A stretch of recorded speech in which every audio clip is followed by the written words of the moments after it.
அன்பார்ந்தோர்க்கெல்லாம் என் அன்பு வணக்கங்கள். நம்முடைய நாட்டில் மக்கள் மத்தியில் அடிக்கடி புழங்கிக் கொண்டிருக்கிற ஒரு சொல் வழக்கத்தை நீங்கள் கேள்விப்பட்டிருப்பீர்கள்.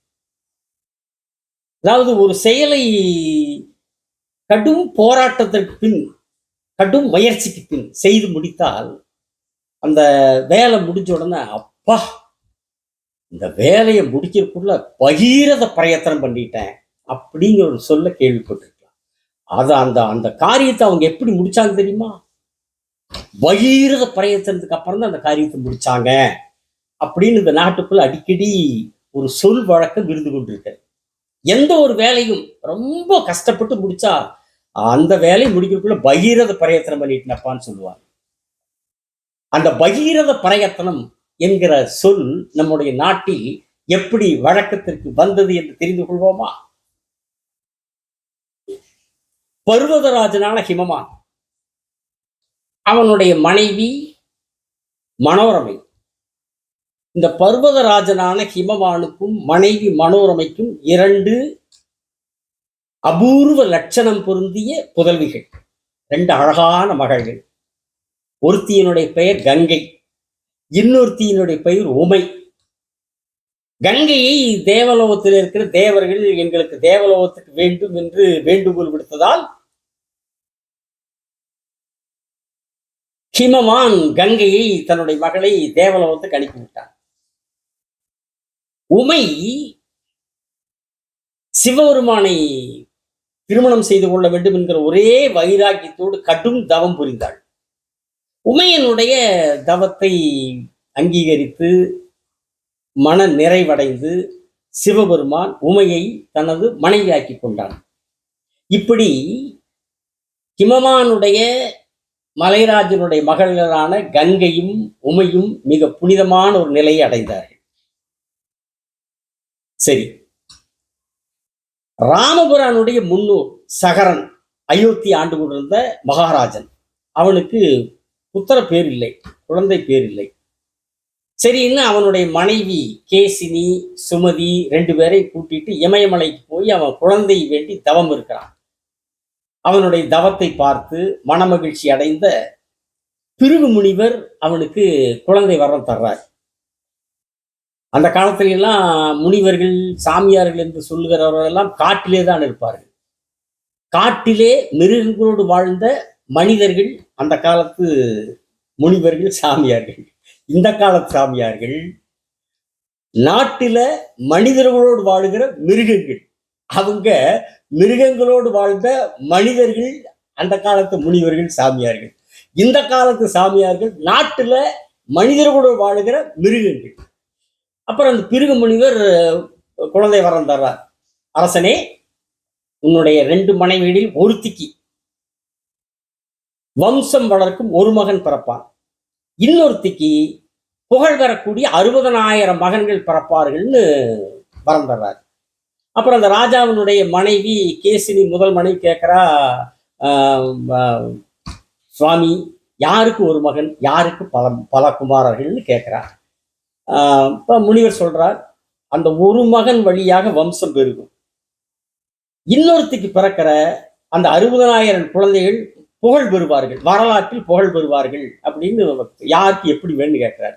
இப்ப கேசினி, எனக்கு ஒரு மகன் போது வம்சம் வளர்க்க ஒரு மகன்கிறார். அவ சுமதி, இல்லை, எனக்கு புகழ் பெறக்கூடிய அந்த 60,000 குழந்தைகள் பெற்றுக்கிறாங்கிறான்.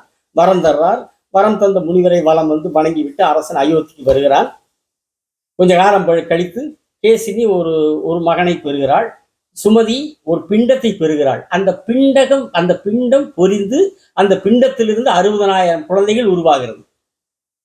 இந்த ஒரு மகன் வளர்கிறானே, அவனுக்கு அசமஞ்சன்னு பேரு. அவன் என்ன பண்றான், வளர வளர ஒரு குரூர புத்திக்காரனா வளர்ந்துடுறான். அந்த நகரத்துல இருக்கிற குழந்தைகளை பிடிச்சி கொண்டு போய் ஆத்துக்குள்ள போட்டு அது தத்தடிச்சு சாகிறத பார்த்து ரொம்ப மகிழ்ச்சியா கைதட்டி சந்தோஷமா சிரிப்பான். என்னடா இப்படி பைத்தியக்காரனா இருக்கிறானேன்னு அந்த அயோத்தி நகரத்து ஜனங்கள் எல்லாம் அரசனிடத்தில் முறையிட, அரசனுடைய அனுமதியோடு அந்த அசமஞ்சனை நாட்டை விட்டு துரத்தி விடுகிறார்கள். ஆனா அந்த அசமஞ்சனுக்கு ஒரு மகன் பிறந்திருக்கிறான். அவன் மக்கள் மத்தியில் நல்ல பேரோடு புகழோடு நல்ல மக்கள் ஒரு ஒரு நல்ல சீலத்தோடு ஒழுக்கத்தோடு வளர்கிறான். ராமனை போலவே ராமனுடைய முன்னோர் ஒழுக்கத்தோடு வளர்கிறான். இந்த சூழல்ல சகர ராஜா ஒரு யாகத்துக்கு ஏற்பாடு செய்கிறார். அசுவமேத யாகம். அந்த அசுவமேதைய குதிரை வச்சு பண்ற யாகம்.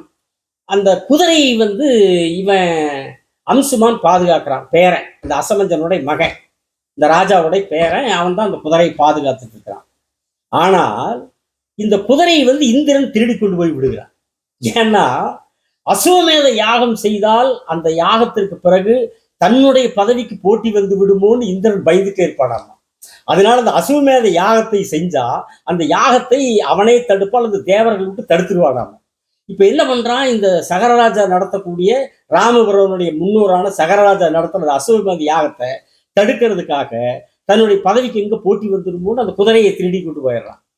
பாருங்களேன், தேவலோகத்து இந்திரனே தன்னுடைய பதவியை காப்பாத்திக்கிறதுக்கு திருட்டு வேலை பண்றான்னா, இன்னைக்கு நாட்டில் இருக்கிற மனிதர்கள் தங்களுடைய பதவியை காப்பாத்திக்கிறதுக்கு எப்படி என்னவெல்லாம் திருட்டு வேலை பண்ணுவாங்கன்னு பார்த்துக்காங்க.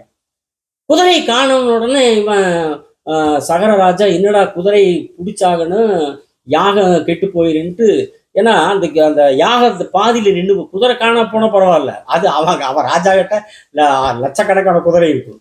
ஆனா யாக குதிரை தொலைஞ்சிருச்சுன்னா யாகம் நின்று போகிறதல்ல, பாவம், அந்த குலத்துக்கே பாவம் வந்துருங்கிற ஒரு மரபு அந்த அந்த யாகத்தினுடைய வழியாக ஒரு மரபு இருந்துச்சு. இவன் அந்த 60,000 மகன்களை போய் எங்க உலகத்தில் எங்க மூளை இருந்தாலும் குதிரை கொண்டு வந்தாங்கன்னு கட்டளை இடுகிறான். இவர்கள் போய் உலகம் பூரா தேடுற எங்கேயும் கண்டுபிடிக்க முடியவில்லை. அவன் போற வாரங்களை யாரை பார்த்து நீ திருடியா எல்லாத்தையும் துன்பப்படுத்தி இம்சப்படுத்துறானுங்க.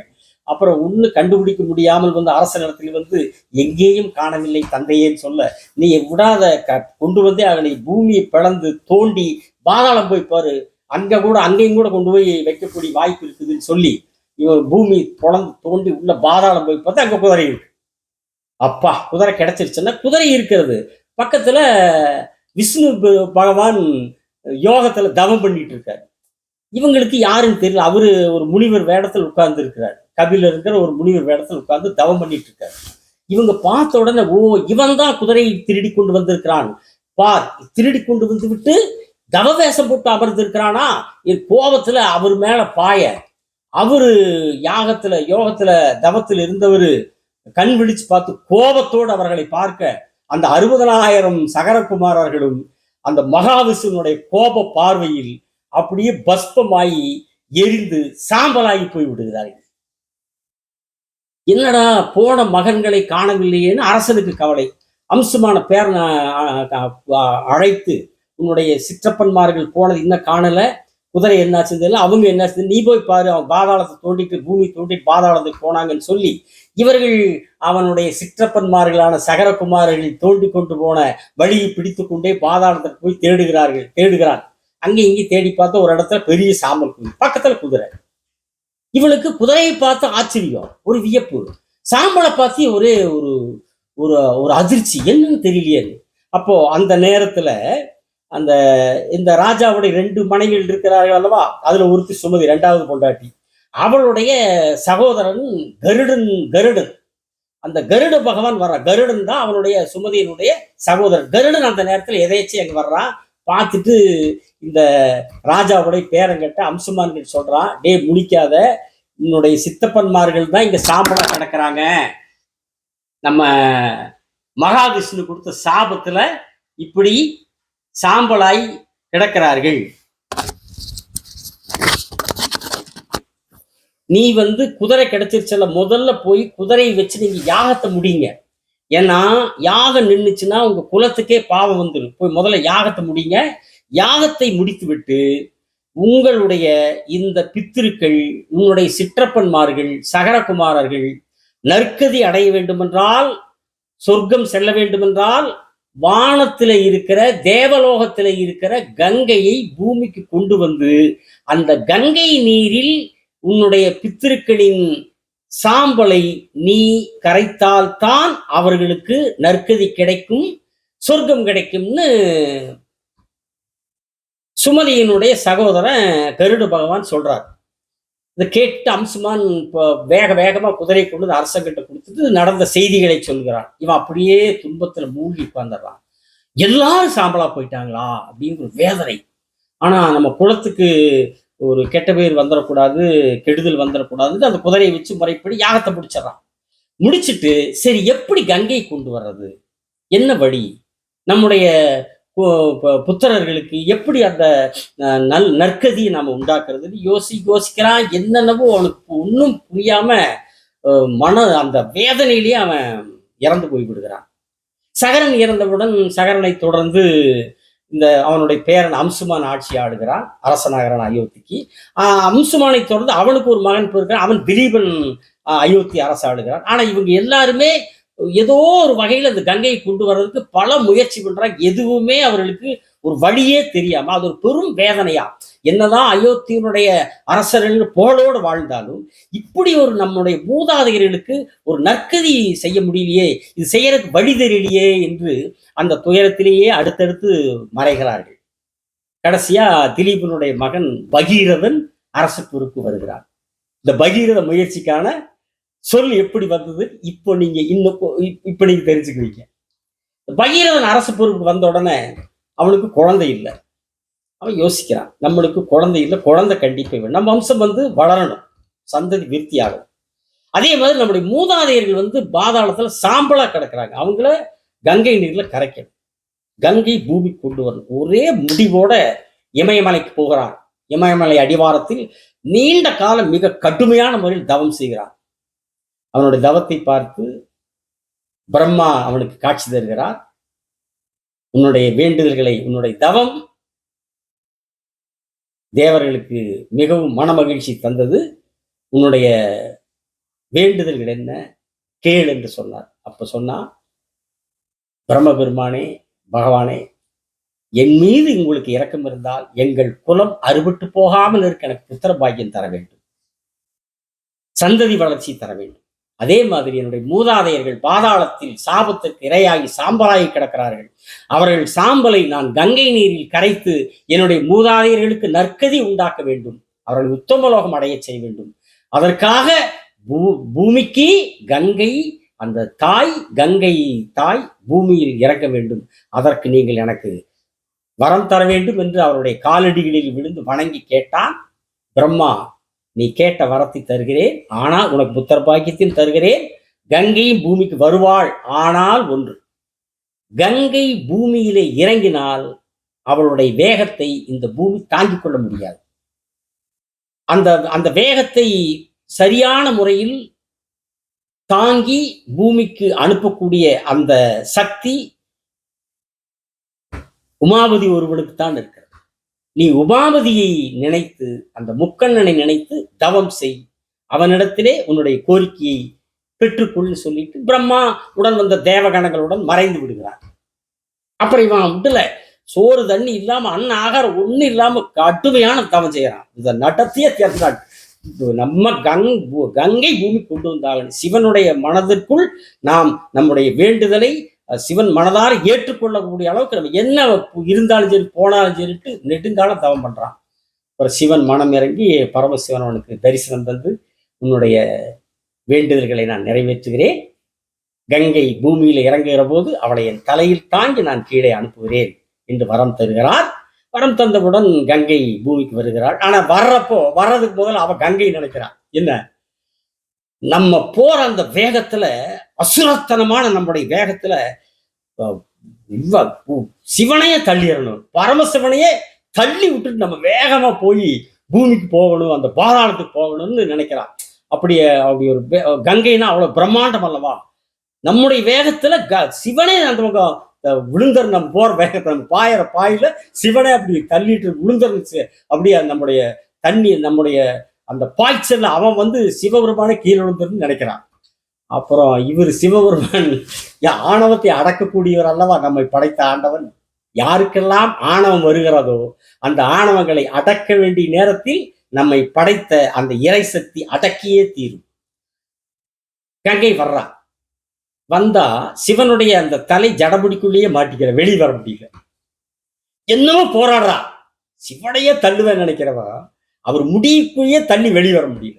ஏனென்றால் இமயத்தின் சொரூபரான சிவபெருமானுடைய அந்த ஜடை என்கிற இமயத்தின் குகைகளில் மாட்டிக்கொண்டு வெளியே வர முடியாமல் அங்கேயே தங்கி விடுகிறாள். போராடி பார்க்க முடியல.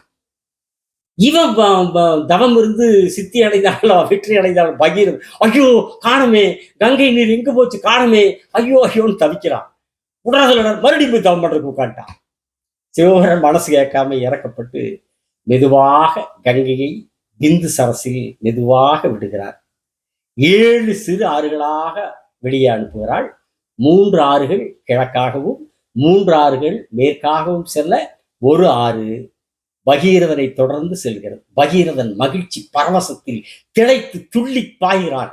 நம்முடைய காலங்காலமாய் நீர்க்கடல் இல்லாமல் கிடந்த நம்முடைய மூதாதையர்களுக்கு வழிபிறந்து விட்டது, நற்கதி கிடைத்து விட்டது. மகிழ்ச்சி தேரேறி வெற்றி பவனியோடு போறான், வெற்றி மகிழ்ச்சியோடு போறான். அந்த தேரை, பகீரதனுடைய தேரை பின்தொடர்ந்து கங்கை துள்ளி குதித்து பிரவாகமாய் அழகு போல் ஆர்ப்பரித்து போகிறாள்.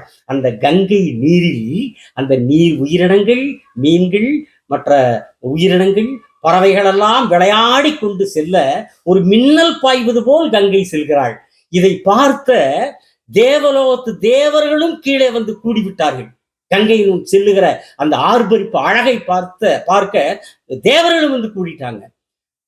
அந்த பகீரதனுடைய தேருக்கு பின்னால் அந்த ஒரு இடத்துல கங்கை நீர் வந்து பள்ளமா இருந்த இறங்கி மேடுல ஏறி அப்படி குதித்து ஆடி அந்த செல்லக்கூடிய அந்த தேரை பின்பற்றி அப்படியே கங்கை நர்த்தனம் செய்து கொண்டு அழகாக செல்லுகிறாள். அது அந்த அந்த அந்த அந்த கங்கை ஆரோடையே, அந்த கங்கை தேவியோடையே அந்த தேவர்களும் கூடயே அந்த அழகை ரசிச்சுட்டே போறாங்க.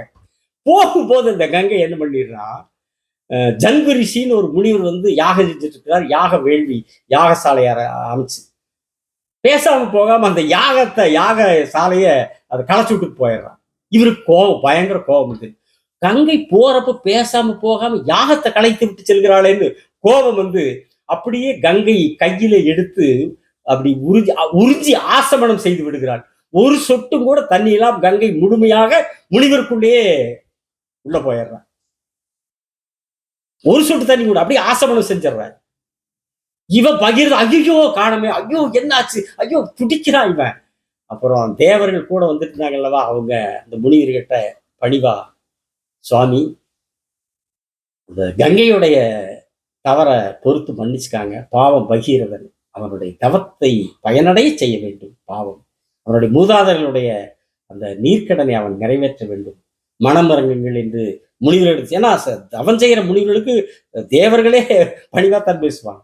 அப்புறம் அந்த முனிவர் தேவர்களுடைய அன்பு வேண்டுகோளை ஏற்று கங்கையை போகவிட்டார்.